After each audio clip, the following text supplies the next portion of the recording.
이번 고난주간에는 구약의 5대 제사를 통하여서 주님을 묵상해 보고자 합니다. 구약의 5대 제사는 그리스도의 5가지 구속 사역을 예표하고 있기 때문입니다. 구약의 5대 제사는 하나님께서 모세를 통하여서 자기 백성에게 주시는 하나님을 만나는 길입니다. 예수님이 말씀하셨지요. 내가 곧 길이요 진리요 생명이니 나로 말미암지 않고는 아버지께로 올 자가 없느니라 라고 했습니다. 구약시대에 하나님의 사람들이 하나님께로 나아가는 길이 무엇이었는가? 바로 5대 제사입니다. 그렇다고 하면 이 5대 제사는 예수님을 말하고 있는 것이다. 분명해지지요. 오늘은 모든 제사의 기초가 되는 번제를 살펴보고 기도하고자 합니다. 먼저 번제가 가지고 있는 의의입니다. 번제는 모든 제사의 기초라고 했습니다. 기본이라고 했습니다. 번제라고 하는 히브리 말은 올라라는 말인데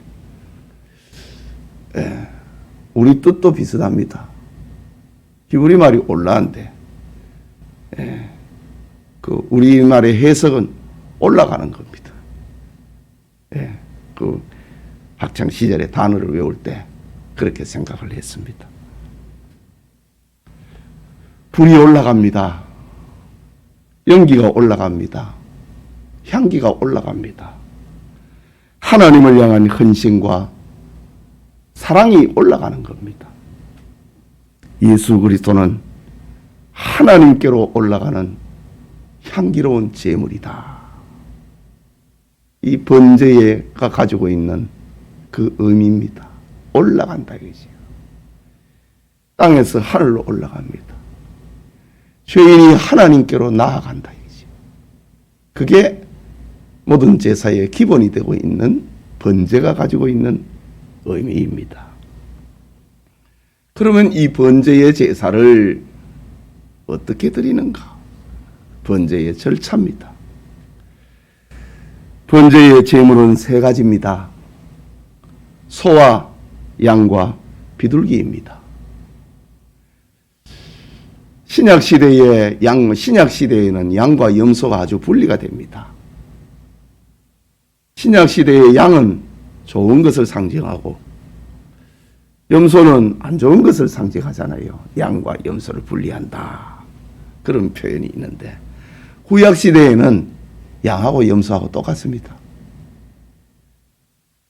그러니까 구약시대의 제물은 크게 3가지인데 소와 양과 염소 그리고 가난한 사람은 비둘기 이렇게 3 분류가 됩니다. 양을 드려도 되고 염소를 드려도 되고 똑같습니다. 어떤 것을 드리느냐? 그것은 각자의 형편과 능력에 따라서 제물은 선택하는 겁니다. 가난한 사람은 비둘기로, 보통 서민들은 양과 염소를, 그리고 형편이 넉넉한 사람은 소의 번제를 하나님께 드렸습니다. 레위기 1장 전체가 이 번제에 대한 이야기인데 오늘은 소에 대한 번제입니다. 소를 어떻게 하나님 앞에 번제로 드리느냐? 양과 염소도 소와 똑같습니다. 비둘기만 조금 다릅니다. 비둘기는 너무 적으니까. 소와 양과 염소는 가죽을 벗겨갖고 제사장께 드리는데 비둘기는 적으니까 가죽이 없잖아요. 그냥 통째로 근데 물론 이제 자르는 거는 하고 제사를 드리는 것이지요. 자, 오늘 소의 번제를 통해서 하나님 앞에 올라가는 그 제사의 기본을 잠시 살펴봅니다. 예, 오늘 그 본문을 한번 보십시오. 예. 그 예물이 소의 번제이면 흠없는 수컷으로 회막문에서 여호와 앞에 기쁘게 받으시도록 드릴지니라. 4절에 그는, 5절에 그는, 6절에 그는, 이 그가 누구냐 이거죠. 죄인입니다. 자, 죄인이 번제단에 태울 나무를 준비합니다. 물론 이거는 이제 제사장들이 하는 것이지요. 매일 아침마다 제사장은 번제단에 태울 나무를 준비하는 것입니다. 그 다음에 이제 본격적으로 제사입니다. 제물을 선택을 합니다. 소를 하나님께 드릴 사람은 수소 중에서 흠없는 것을 하나님을 위하여 선택합니다. 아무리 많은 동물이 있어도 회막에 가져온 것만 하나님의 것이 됩니다.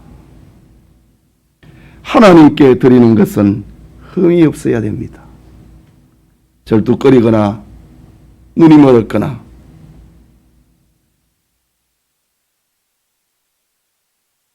소의 몸에 병이 생겼거나 기력이 없거나 흠이 있으면은 하나님은 받지 아니하십니다.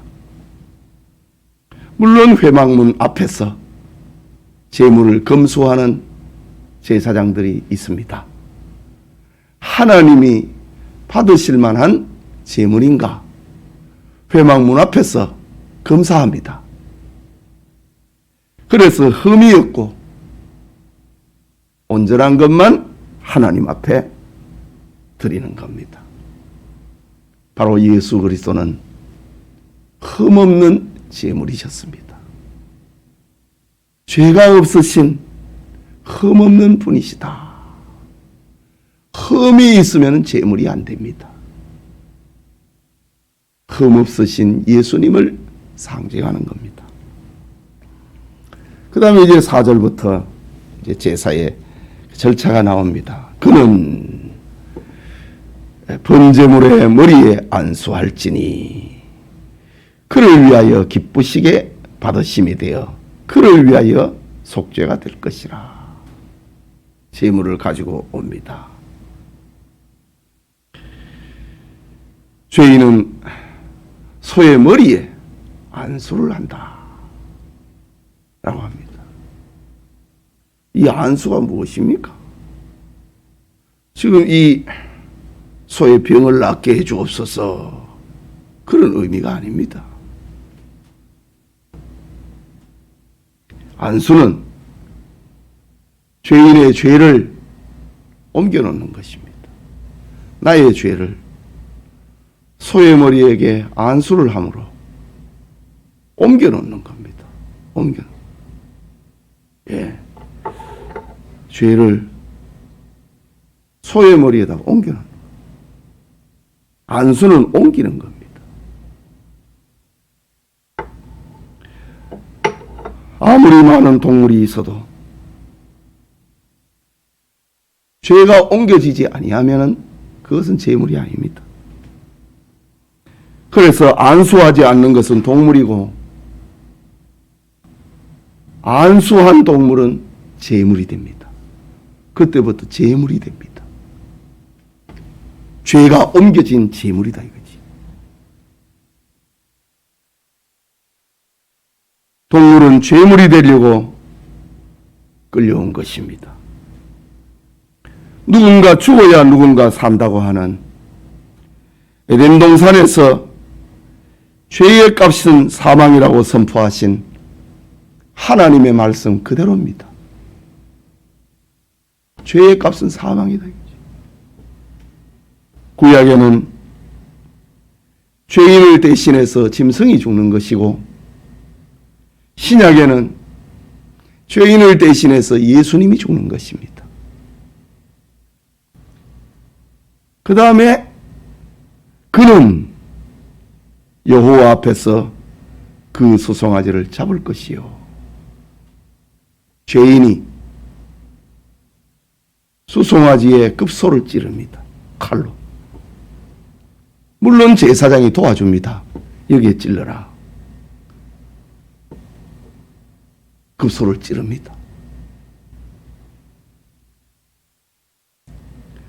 그걸 죽일 때에 몇 가지 절차가 있습니다. 동물의 오른쪽 앞다리와 오른쪽 뒷다리를 묶습니다. 왼쪽 앞다리와 왼쪽 뒷다리, 앞뒤 다리를 같이 묶습니다. 전설에 의하면은 그 이스라엘의 전설은 미드라시라고 하는 책이 있습니다.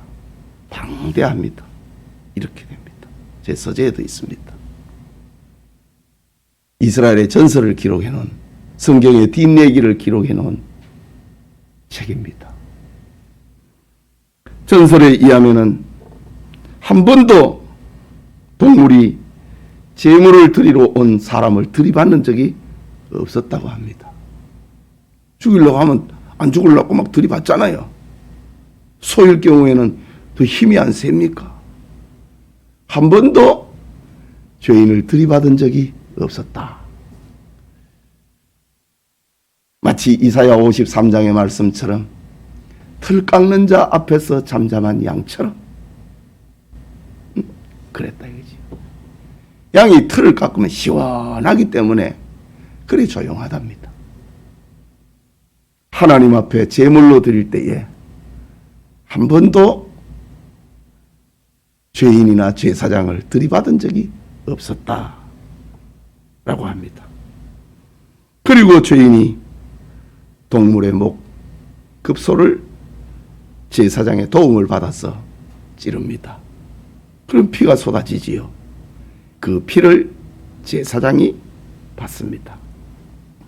5절을 보면은 5절 후반부에 보면은 아론의 자손 제사장들은 그 피를 가져다가 회막문 앞 제단 사방에 뿌릴 것이요 라고 합니다. 피를 뿌렸다.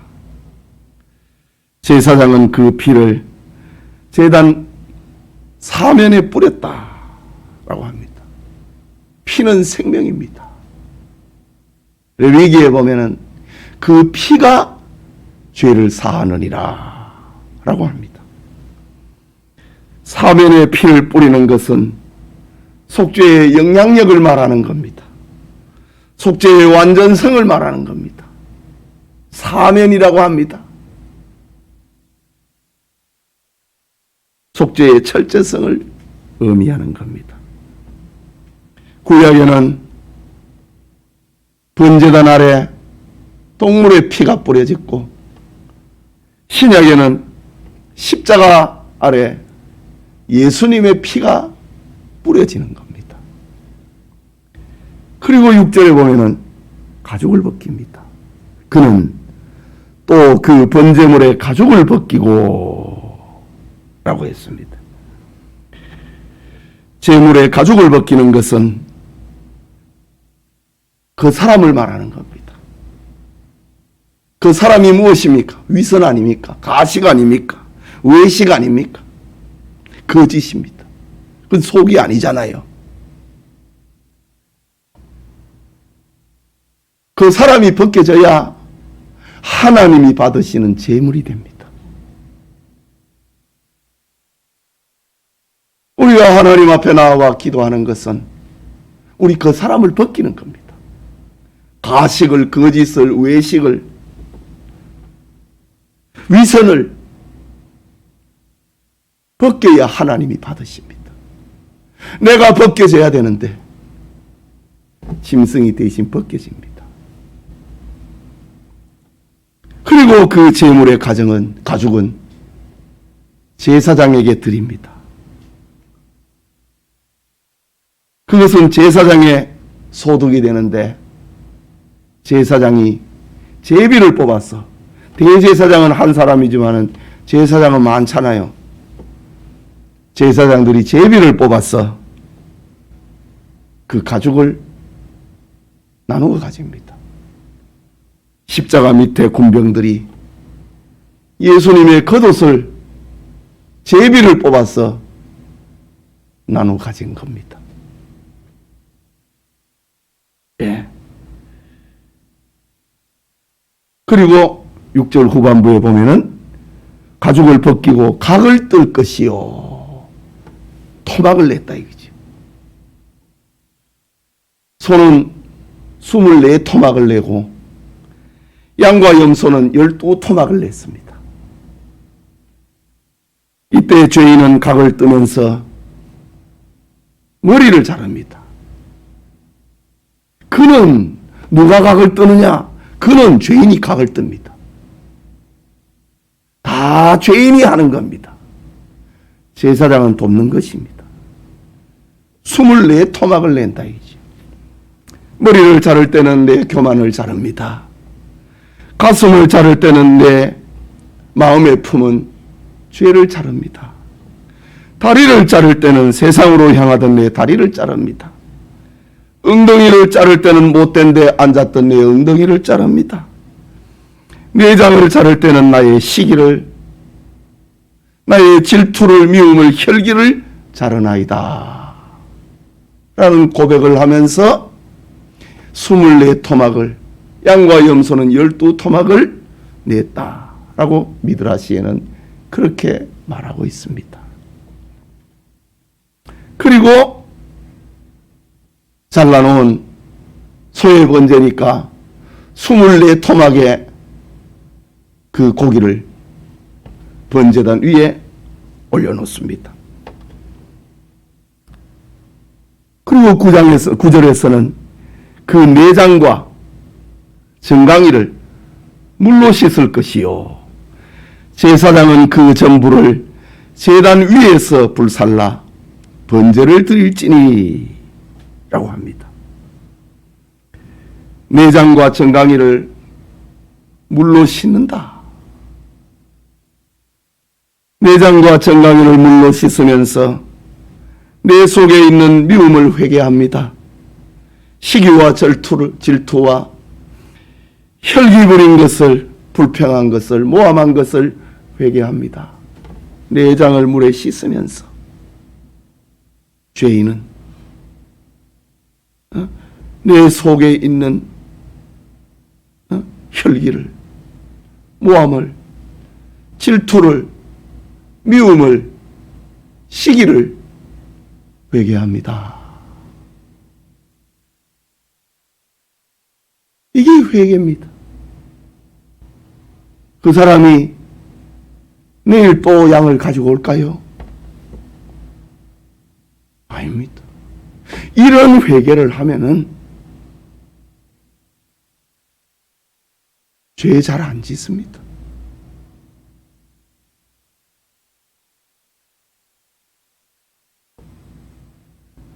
이게 진짜 회개입니다. 눈물바다가 될 수밖에 없지요.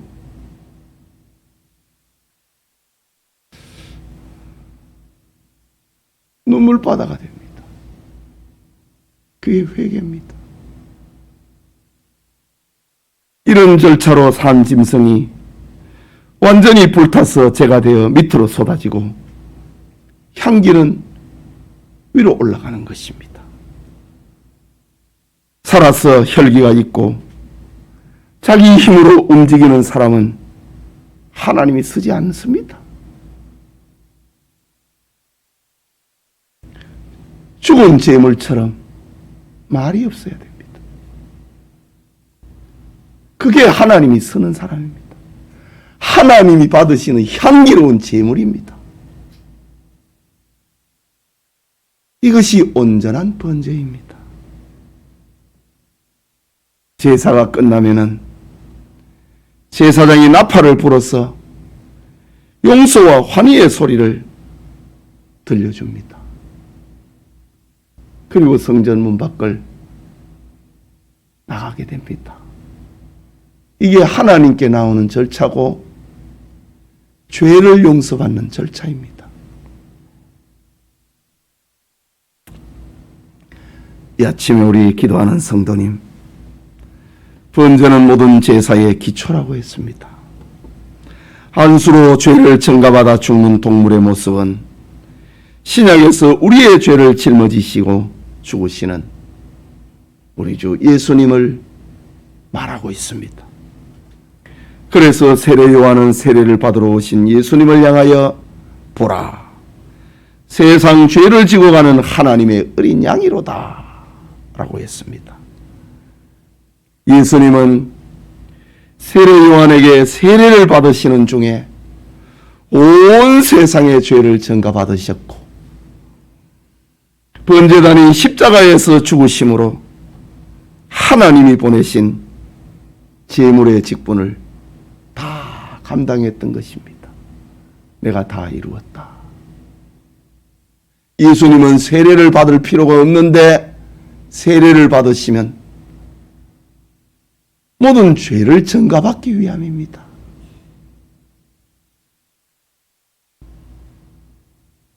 우리가 세례를 받는 것은 우리의 죄를 예수님에게 옮겨놓는 것이고, 예수님이 세례를 받는 것은 온 세상의 죄를 자기에게 전가시킨 것입니다. 예수님께서는 이렇게 번제물이 되셔서 자신의 직분을 다 이루신 것입니다.